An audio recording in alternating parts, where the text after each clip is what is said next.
Hello everybody, today we're playing one of the very few Pico 8 games that I haven't already played on the channel for Gold. Today I finished all of my Christmas shopping and I feel so at ease and so ready for the big day. I'm a big Christmas fan, um, and I'm really looking forward to it this year. It's gonna be good. Um, and most of all, I'm very, very excited for the new year because, every new year brings new, more exciting things. And one of those exciting things is going to be whatever I do after Melon Keeper Gold. And I won't have to worry about daily uploads um, anymore, probably ever again.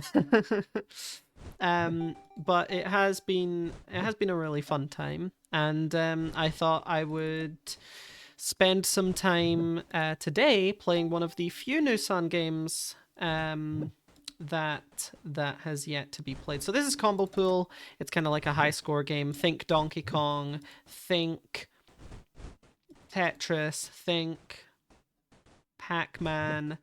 Um, you kind of play pool, but also it's kind of like 2048 because things mix together. If they're the same color, you get higher score. You can get massive combos. I remember getting a combo that was worth like over 50,000 points once, and I just have not been able to replicate it since.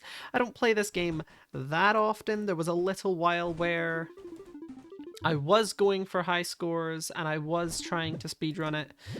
But I find that the game is a lot more fun casually to see what kind of scores you can get just playing the game a little bit more naturally than trying to optimize everything.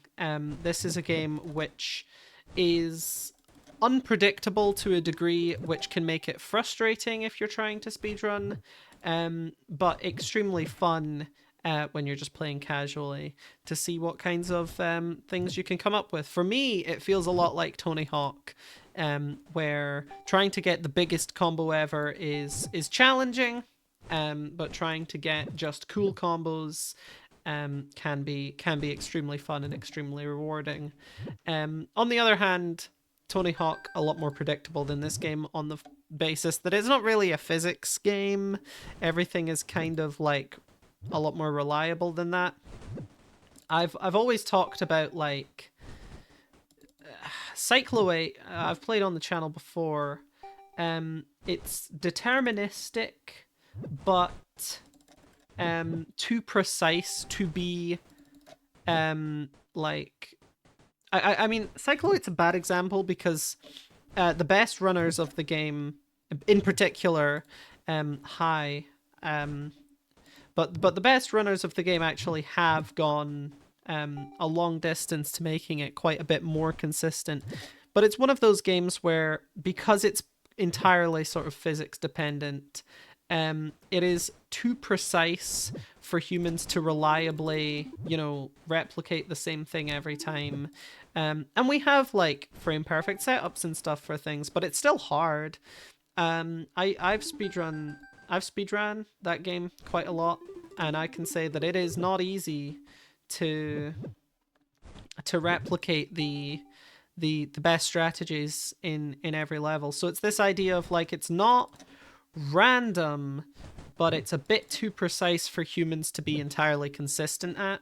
And so it's this kind of pseudo randomness where if you do literally the same exact thing every time, then you're fine, but being a tenth of a degree off can drastically change the results of your run. And that's often on like a very micro scale. On a macro scale, it is quite consistent.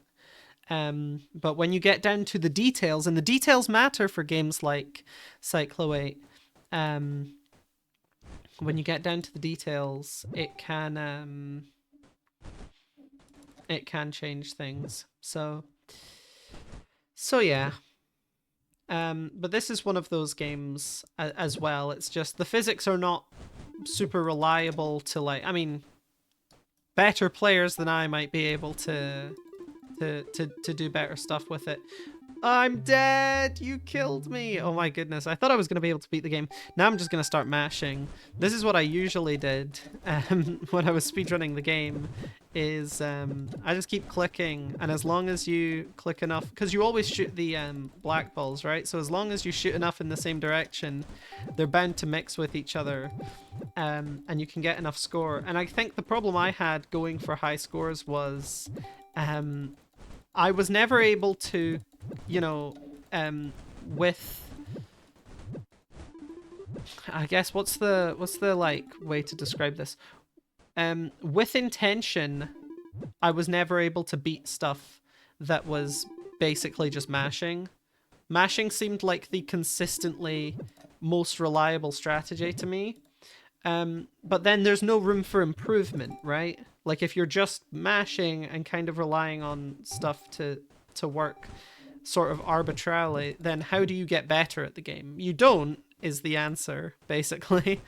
But that, you know, I don't love that. So I do think that, you know, this is just not the kind of game that my mind works for. And since it doesn't have much of a community, there's also not really anywhere that I could, you know, get advice from other than the people who are equally as inexperienced with the game as I am. But I don't remember this game being difficult, so I should be able to beat it. I think if we just do this, good stuff is bound to happen, but we'll see what happens. I'm just gonna shoot stuff in the corner, and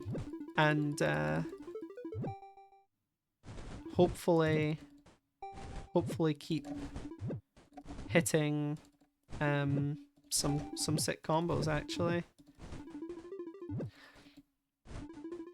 But as part of my Christmas shopping, you know, you gotta get yourself something, right? I mean, I like to do it. I bought myself, HMV has this deal they do around this time where it's 3 vinyl records for £66. It used to be 3 for 55, but 3 for 66 is still a pretty good deal. So I got 3 Billie Eilish LPs. Well, actually 2 LPs and an EP, because I got Don't Smile at Me, Hit Me Hard and Soft, and When We All Fall Asleep, Where Do We Go? Again, nothing has changed since I recorded that Tory video. I have not listened to Happier Than Ever, and I really should. I really should, but I do know some of the songs from it. I mean, I've followed the release of it a bit, you know. I assume that it has all of the singles that came out after When We All Fall Asleep, Where Do We Go? Which would be like My Future, Therefore I Am, what else? Is No Time to Die on it? Probably not, right? That's probably just on the soundtrack for the James Bond movie. But No Time to Die is a very, very good song. What else came out during that period? Everything I Wanted. That was a really, really good song. But yeah, Billie Eilish I'm a huge fan of. And I can't wait to see her next year. I'm going to see her live, and that is going to be electric. She did a show recently with Charlie XCX. I mean, imagine being there. That's some star power right there, especially after the whole like Brat Summer thing. That's just like immense. And I think Guess is still the most popular song out of the remix album. So you have to assume that, I mean, if you're going to be at a Billie Eilish concert, surely you've heard it, right? I mean, even I think the energy must have been amazing in that room. And the interview came out, the what is it, like Vanity Fair or something, Variety, I don't remember. 8 years of the same interview with Billie Eilish. What a cool thing to see, right? It's been a great year for music, I'll say that. I mean, Kendrick Lamar's new album is, every listen is better. The Narcissist Cookbook put out a new album. It's one half of an entire album. It's called Myth Side 1, and it is fantastic. It is like as interesting as it is experimental, and there really is nobody doing music like the Narcissist Cookbook. I think their music is absolutely amazing, and Mythside One is definitely worth listening to because it's just fantastic. It's about this um the concept of the album is that it's recorded over um like a reading of a fairy tale, and it's so interesting and so beautiful. And when that came out, I really enjoyed it. And yeah, it's been a great year for music. I made that video of the top 4 albums a bit early because honestly I would like to um like to put Myth into that top 5 and possibly above Brat as well, because I really do like Myth. But then it's also one of those things where like, well, this album just came out like this week. It came out Tuesday, I think, so December 17th. So it is like, yeah, maybe it's too early to say that it's you know, I can confidently say it's in my top 5 albums this year. Can't so much say its placement within that until, and especially until the second part comes out, knowing that Myth Side 2 comes out in January. It feels like it would be a mistake to place it there, but it is a very good album, and if you're into kind of experimental kind of concept stuff, it is good. And the Narcissist Cookbook makes great music. I guess you would call it folk punk, at least like largely. I would describe this album as less of that. I would describe this album as more like, I mean, very acoustic, but yeah, I'm not sure. Not sure I have the words. I don't know how people come up with. I mean, I watch like music reviewers sometimes, and the words they come up with to describe some albums, I'm just like, I mean, you're not wrong, but I would never have said that combination of words. But music reviews are fun because I get to watch them and be like, no, you're stupid, you just don't get it. You know, when they have a bad opinion, and when they have a good opinion, I'm like, yeah, that's right.